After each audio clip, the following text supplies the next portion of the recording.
and welcome back to my YouTube channel Truly Twisted। कैसे हैं आप सब? आई होप आप सब अच्छे होंगे, अपने घर पे होंगे एंड सुरक्षित होंगे। वैसे मेरा आवाज सुन के आप सबको लग रहा होगा कि इसको क्या हो गया, तो मुझे थोड़ा सा बस सर्दी खांसी हो गई है, जिस वजह से थोड़ा आवाज में चेंजेस हो गया है। नॉट टू वरी, कोरोना नहीं है। वैसे मैं श्रुति आ गई हूँ आप सबके साथ एक और वीडियो लेकर। ये वीडियो है वर्ल्ड अफेयर्स का।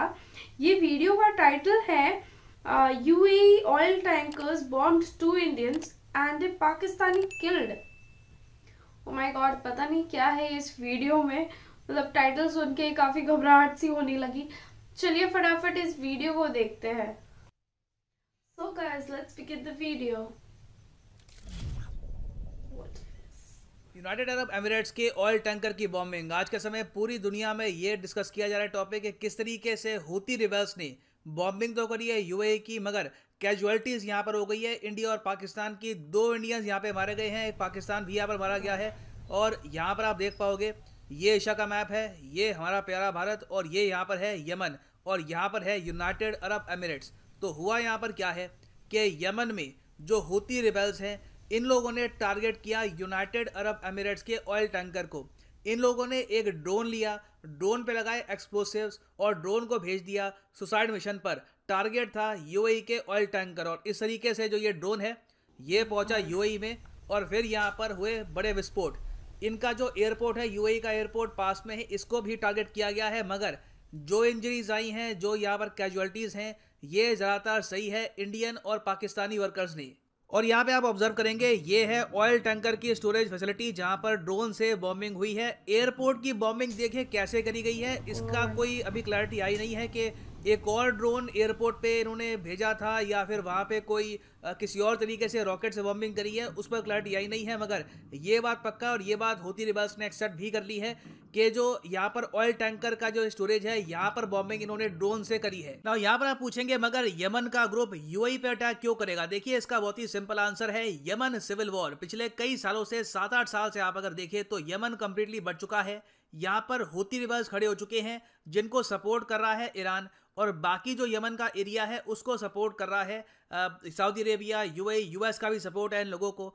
तो ये जो आप कह लीजिए ये एरिया ना यहाँ पर यमन का, ये हूती रिबेल्स के पास है। और हूती रिबेल्स का सिंपली एक काम है कि लगातार ये लोग यहाँ से रॉकेट बरसाते रहते हैं सऊदी अरेबिया पर, यूएई पर, बेसिकली जो भी जीसीसी कंट्रीज हैं जो हूती रिबेल्स के अगेंस्ट है। सऊदी अरेबिया आरोप यहाँ पर यह लगाता है कि हूती रिबेल्स को खड़ा किया ईरान ने जियोपॉलिटिकल एडवांटेज गेन करने के लिए। मगर ईरान ये कहता है कि सिंस यमन के इस रीजन में लोगों को कभी प्रॉपर अटेंशन मिली नहीं, कभी यहाँ पर कुछ डेवलपमेंट हुई नहीं, तो तंग आके लोगों ने हथियार उठा लिए हैं। तो ये वैसे जियोपॉलिटिकल गेम आप अगर देखो तो ईरान और सऊदी अरेबिया, यूएई, जो बाकी जीसीसी कंट्रीज हैं उनके बीच में है। मगर ज्यादातर देखा गया कि पिछले कुछ समय में जब भी हूती रिबेल्स ने बॉम्बिंग करने की कोशिश करी है सऊदी अरेबिया की, यूएई की, तो इसमें बाय डिफॉल्ट काफी बार नुकसान हो जाता है इंडियन वर्कर्स और पाकिस्तानी वर्कर्स का। क्योंकि सऊदी अरेबिया के जो नेशनल्स हैं ये खुद जाके ग्राउंड पे तो काम करते नहीं है, वो काम करने के लिए इन्होंने वर्कर्स मंगा रखे होते हैं फ्रॉम साउथ एशिया। तो इवन दो हूती रिबेल्स का जो यहाँ पे टारगेट है ये इंडियन और पाकिस्तानी वर्कर्स होते नहीं है,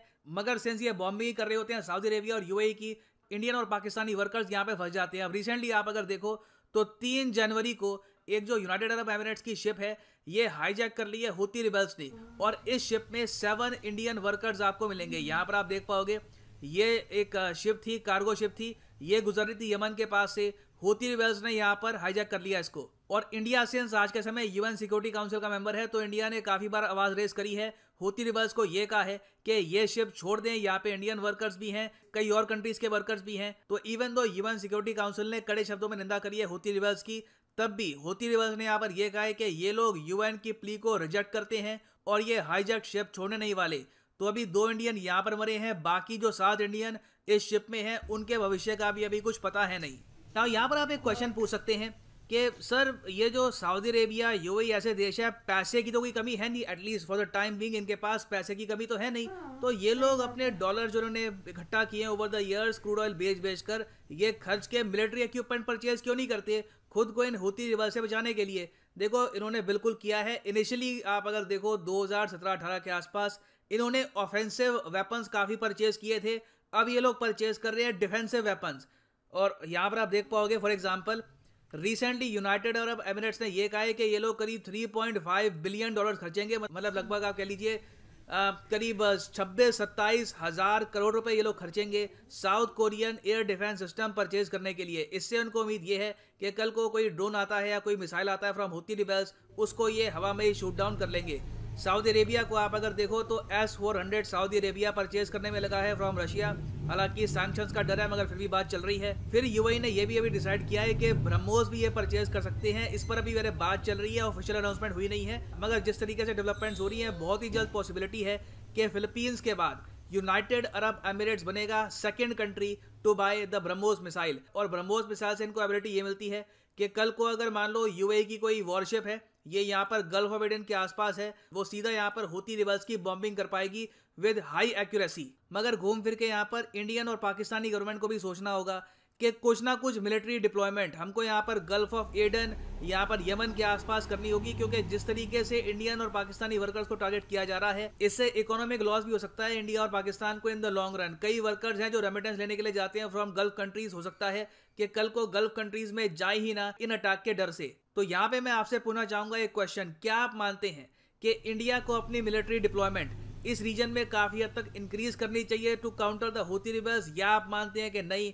सिंस ईरान इन हुती रिबेल्स को बैक कर रहा है तो अभी के लिए एक बार को ये जो वर्कर्स की डेथ होती है सहना ही पड़ेगा। अकाउंटेबिलिटी यहाँ पर ढराओ सऊदी अरेबिया पर, यूएई पर, इनको बोलो कुछ करे, खुद अपनी मिलिट्री यहाँ पर भेजने की आवश्यकता है नहीं। ऑफ कोर्स मैं यहाँ पर ये नहीं कह रहा कि यमन में इंडियन सोल्जर भेजे जाएंगे, मैं यहाँ पर इंडियन नेवी की बात कर रहा हूँ, सर्विलेंस एयरक्राफ्ट की बात कर रहा हूँ। तो इसके बारे में लिखिएगा कमेंट सेक्शन में, मैं जानना चाहूंगा आपका ओपिनियन। यहाँ पर मैं ये भी ऐड कर दूं कि अनअकैडमी का भी स्पेशल ऑफर चल रहा है जिसके अंदर आपको मिलेंगे extra 3 months on the UPSC course. Click करिए यहाँ पर कमेंट सेक्शन की पिन कमेंट में ये जो लिंक दिया हुआ है इस पर, और यहाँ पे आप परचेज कर पाएंगे ये यूनिक कॉम्बो पैकेज जिसके अंदर आप यूपीएससी प्रीलिम्स, मेंस, ऑप्शनल तीनों की तैयारी कर सकते हैं with a single purchase. Simply यहाँ पे आपको क्लिक करना है। और अगर आप मान लो 2-3 साल के लिए प्रिपेयर करना चाहते हैं फॉर यूपीएससी, तो जो 36 मंथ का कोर्स है, 24 मंथ का कोर्स है, ये भी आप कर सकते हैं परचेज। मगर जो प्राइसेस यहाँ पर लिखे हैं पे करने की आवश्यकता नहीं है, सिंपली यहाँ पे कोड यूज करिए PD10 and the prices will fall, so use the code and save money. So इसी नोट के साथ ये है वीडियो कांत। Thank you for listening and as always God bless you all. PD10 10% discount.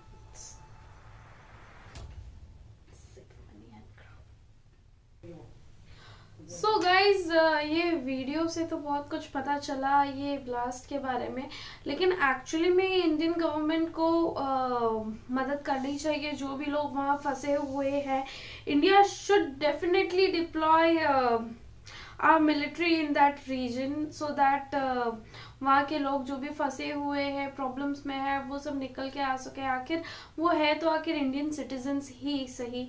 So I hope आप सबको भी कुछ पता चला होगा इस वीडियो से एंड इन्फॉर्मेशन प्रोवाइड की होंगी मैं आप सबको। वैसे तो कॉमेडी वीडियोस आती ही रहती है मेरी, साथ ही इन्फॉर्मेशन वीडियोस भी।